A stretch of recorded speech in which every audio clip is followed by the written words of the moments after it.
सबसे पहले तो नमस्ते। आज हम बात करेंगे चुप रहने की ताकत के बारे में। यहाँ हम बुद्ध जी के विचारों को महसूस करेंगे, जिन्होंने अपने शांत और ध्यानित यानी कि ध्यान विचारों से हमें बहुत कुछ सिखाया है। नमस्कार दोस्तों, आपका स्वागत है हमारे YouTube चैनल में। तो चलिए शुरुआत करते हैं।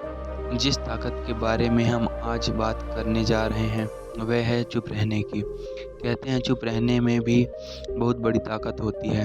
जब हम चुप रहते हैं हमारे अंदर की शक्ति सक्रिय होती है।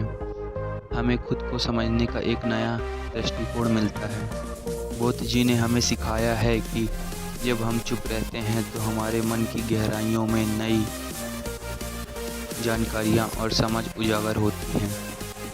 यह हमें जीवन की सही दिशा में आगे बढ़ने की शक्ति देती है। चुप रहना मतलब समय और स्थिति को सही से समझना। यह हमें उच्च स्थिति में भी स्थिरता और सहनशीलता देता है। इसलिए चुप रहने की ताकत को समझिए और अपने आप जीवन में शांति और समृद्धि आएगी। बस आप चुप रहने की ताकत समझिए। चुप रहने की ताकत को समझने के लिए हमें यह समझने की आवश्यकता है कि चुप रहने न केवल हमें अपने आप से मिलाता है, बल्कि इससे हमारे समाज में भी एक सकारात्मक परिवर्तन आता है। जब हम चुप रहते हैं हमें अपने आसपास के माहौल को बेहतर समझने की क्षमता मिलती है। इससे हम समाज में सहयोगी और उत्कृष्ट व्यक्ति बन सकते हैं।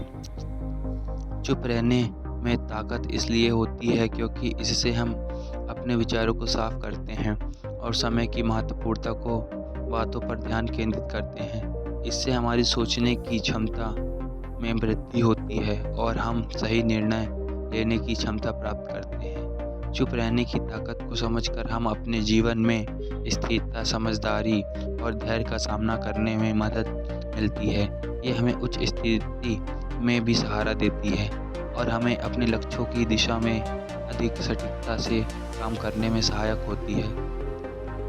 हमें चुप रहने की ताकत को समझना चाहिए और इससे अपने जीवन में एक महत्वपूर्ण ताकत बनाना चाहिए। चुप रहने में हमारी भलाई है और समृद्धि की क्षमता चुप होती है, जो हमें अधिक समझदार, समर्थवान और सकारात्मक बनाती है।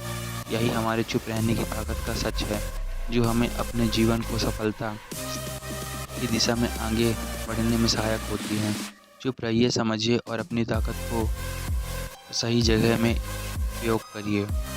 तो दोस्तों, साफ बात यह है कि अगर आप चुप हैं तो आपका दिमाग भी शांत है और अपना मन शांत रखें, योगा करें और मंदिर जाएं, पूजा पाठ करें, प्रतिदिन साफ सफाई रखें और मन शांत रखें, जिससे आप चुप रहेंगे। चुप रहने से हमें बातें साफ समझ में आती हैं। धन्यवाद दोस्तों, मिलते हैं अगली वीडियो में। जय श्री कृष्ण।